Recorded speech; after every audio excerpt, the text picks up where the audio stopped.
သုံးပဲမင်္ဂလာပါကြာသပတေးသားသမီးတွေအတွက်တပတ်ဆန်ကကြမ္မာကိုဟောကြားပေးမှာပဲဖြစ်ပါတယ်ကြာသပတေးသားသမီးတွေကဒီဘက်အတွင်းမှာစမ်းပွန်နေတဲ့သူထူးကဲပေါ့နော်လူများကြားမှာထင်မွန်နေတဲ့အနေထားကာလမျိုးစားဖြစ်တဲ့ငွေကြေးအဖြစ်လဲစုမိဆောင်မိရှိတယ်ဒါပေမဲ့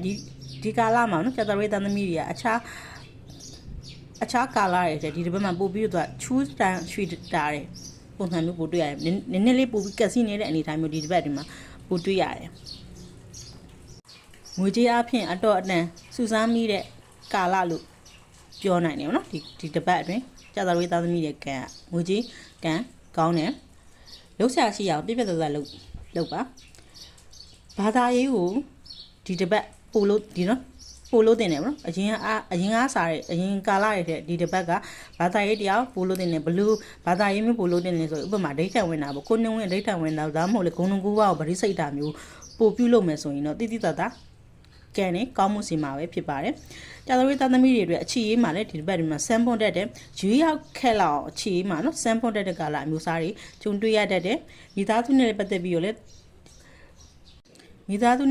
နားလည်မှုရမယ့်ကာလအမျိုးစားဖြစ်တဲ့တချို့တွေကတော့မိဘနဲ့ရဝေးမှာမလို့ကိစ္စအကြောင်းတော့လည်းပညာရေးအကြောင်းမလို့ခွဲခွာနေရတဲ့ကာလအမျိုးစားဖြစ်တတ်တယ်ဒီကာလတွင်မှာမိမိလိုချင်တဲ့ဥစ္စာမျိုးကြာသပတေးသားသမီးတွေအနေနဲ့ရတတ်တယ်ပေါ့နော်ပြီးတော့လှုပ်ရှားရှိတာကိုရေးဝင်းနဲ့ပြည့်ပြည့်သားသားလုပ်ပါတွန်းဆွမလုပ်ဘဲနဲ့လှုပ်ရှားရှိတာကိုစနစ်တကျနဲ့ဆောင်ရွက်သွားမယ်ဆိုတော့ဒီတစ်ပတ်အတွင်းမှာကြာသပတေးသားသမီးရဲ့ကံအတော်ကိုကောင်းမှုနေလို့ပြောရမှာပဲဖြစ်ပါတယ်အားလုံးပဲဆက်ရအစီအမီကြပါစေ